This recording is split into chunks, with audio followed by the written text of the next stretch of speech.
incident na yun. Tapos nag-usap kami ni Direk. Mas lumalim yung friendship ko. Grabe talaga. Ngayon lang ako nagkaroon ng katrabaho na parang I can open up anything kay Direk Medyo. Pero nung nagalit siya sa akin, iyak talaga ako ng iyak. Tapos sabi ko, ano ba to? Sign ba to na dapat hindi na ako tumuloy? Parang sinasabi ni Lord, girl, hindi na talaga. Still want to continue this movie. Without a doubt, 0.5 second I said yes.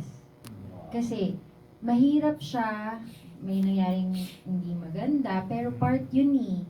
Kung mahal mo talaga yung trabaho mo, kailangan ganun mo siya tignan.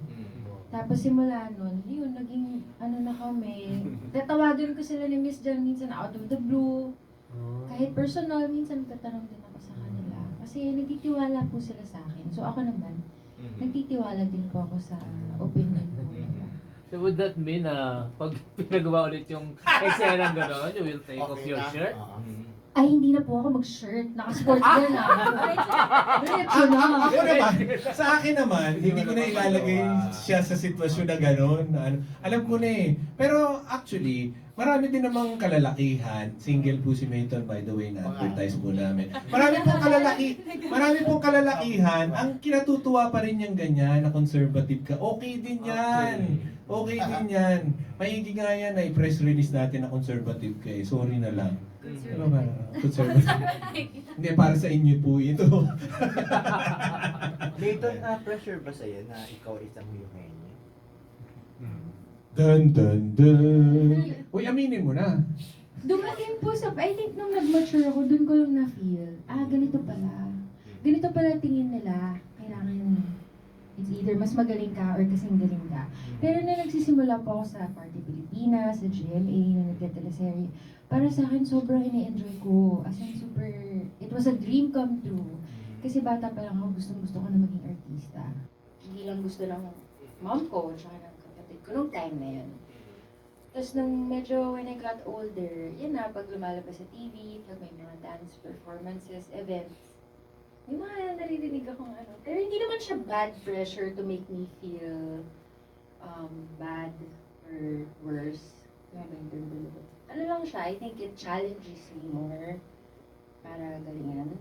And I think it's good para mas mahasa ako sa mga ginagawa ko. Pero at least, hindi naman mawawala kasi yun eh. Parang, pag halimbawa, Nepo baby ka, yung tinatawag nilang Nepo baby, hindi naman mawawala na parang you want to etch a name for yourself, no? Hindi mawawala yun. At least sa'yo, hindi ka nag-overboard na parang meron ako mga kakilala na, no, I don't want to, tapos yung babaguhin yung pangalan nila. Tapos, I don't want to be related to my mom or my dad. I want to go to auditions and ganyan-ganyan and really fight for my role. May mga ganun, di ba? I want to fight for your role. Ha? Bakit? Tapos yung iba, ako sa akin, okay lang, ibigay niyo sa akin yung role. Trabaho pa rin yan, di ba? May mga ganun. So at least ikaw hindi ka nag-overboard kasi alam naman po ninyo, director din po yung kapatid po ni Mayton. Tapos syempre, halos parang director din ng nanay mo. So, araw-araw kasama po ni Mayton yun sa bahay. Pero ang dami mga qualities ni Tita Jelina na nasa iyo na I'm sure hindi mo napapansin subconsciously. Like yung sense of work ethic mo, yung professionalism mo. Siyempre, nadidrill din yun. Tsaka, siyempre, yung ngiti mo pa lang, ngiting, Jilinyo yun.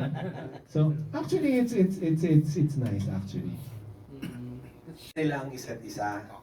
So, parang, kung kailangan mo ako yung peg, parang kung kailangan mo ako nandun, kaso lang gagawin nila sa Hong Kong.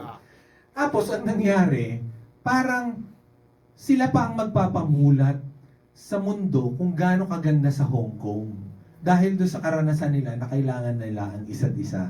Kaya Hong Kong, kailangan nyo kami. Parang gano'n.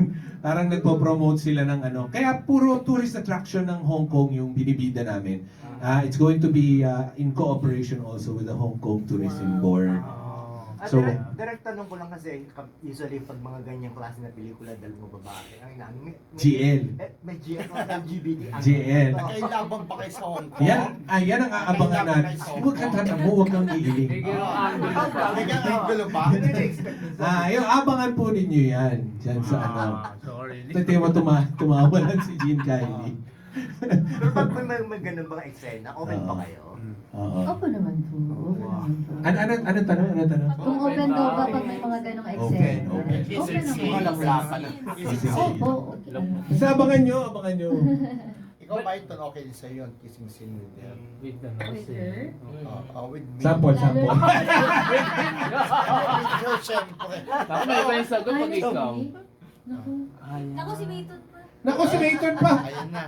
Ang problema kasi sa akin, pagka tinatanong ako ganyan, dami kong hesitation. Well, actually, umuoo kami minsan. Tapos yan sa set siya mag-hesitate. Pansinin po ninyo, doon sa trailer na panood ninyo, sumasayaw lang si Jean, wala si Mayton. Kasi, nag-inarte to sa set, nag-away kami sa set. Ayos sa may... Ay, Kasi di pinasarapan namin yung Central Park sa Hong Kong. Ang dami-dami mga extra na dancers na kinuha namin. Tapos ang eksena dapat, parang siya yung magyayayang, kasi parehong magaling sumayaw, di ba?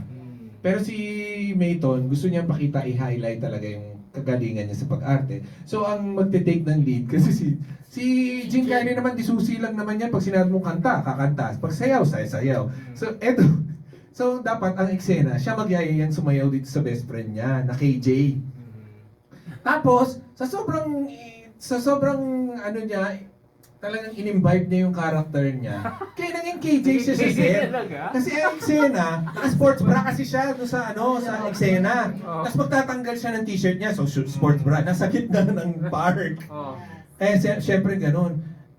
Ang lola mo, hindi kaya yung sports bra lang. So nag-hesitate siya. Tapos sasabihin niya, hindi ko marinig. Meron kami footage, sigaw ako ng sigaw na, tanggalin mo na. So doon ko po nalaman na itong kapatid ko ay hindi magbibiba max. Pero di ba magaling ka naman umarte, marami naman paglalagyan sa'yo sa lipunang ito. Hayaan na natin yung mga kayang gawin. Kaya wala siya doon kasi ayoko na dapat i-shoot yung eksenang yun kasi na bad trip ako sobra kasi parang sabi ko sa kanya, pambihira ka naman na pag-usapan na natin to, tapos nagmumukha akong pervert dito na pinatatanggal yung t-shirt mo. Di sana sinabi mo na sa akin, ayaw mo. Nagkasundo, umagree ka sa akin. Umagree naman siya, tapos biglang nung cue niya, ayaw niya. Di sana sinabi mong hindi, kasi okay lang naman sa akin, miski hindi. Hindi yung mukha akong direktor na nagpapahubad sa'yo, nasa gitna ng Hong Kong mismo at ang dami-daming extra na nakakarinig na ano ko, sabi ko, Diyos ko, sold na naman ako kay Miss Jan, no? Of course. Acting po. Mas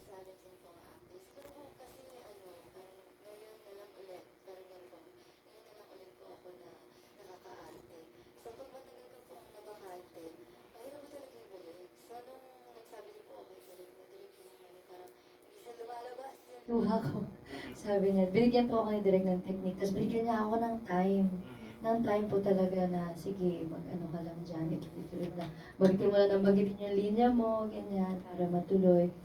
Yan. Medyo mahirap po para sa akin ngayon. Sabi nga po nila, practice makes you better.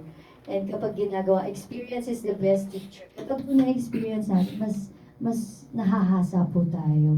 Siguro po kasi yung hosting, medyo matagal na rin po, kaya medyo kahit pa paano nahahasa na po tayo doon. Were you offered sexy roles sa Beatbox before? Yes po, may mga offerings po. Kaso po hanggang shoulders lang po talaga eh. Legs po pwede. Legs. May nagbabawal ba? Ay, yung boyfriend niya, Archie. Nasa kanan mo Ay, boyfriend. hindi naman po. Sa kanya po kung ano pong trip ko sa buhay. Supportive po. Ang dami ko na nga pong plano sa life.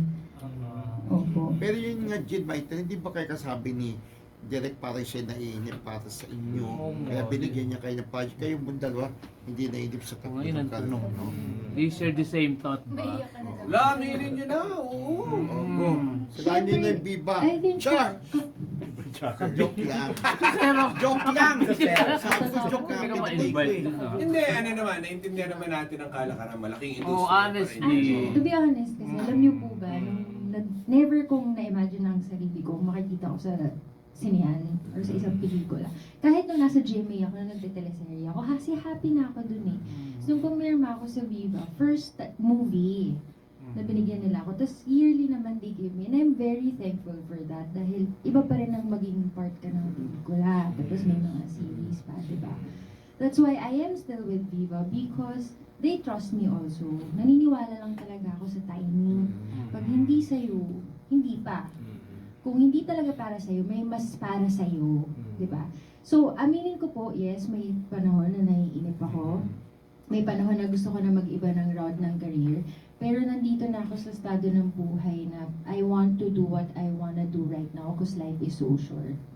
Diba? Habang bata pa, habang malakas pa. Darating din naman yung panahon na, kasi yung opportunities naman, bihira lang yan matok sa atin eh. So hanggat kaya pa, I'll still do it. But of course, I have backup plans din. Ayoko namang i-box yung sarili ko sa industry na to dahil everyday may mga bago, may mga bata, may mga mas magagaling, lalo na ngayon sa social media. Kahit hindi artista, basta kilala, sikat na agad. So, I think ang secret, pangalagaan mo yung craft mo, yung galing mo, be professional, be reliable, and may mga taong maniniwala sa'yo. So, ang haba po ng sagot ko, pero opo, may time na nainip talaga. Hindi naman po yun mawawala.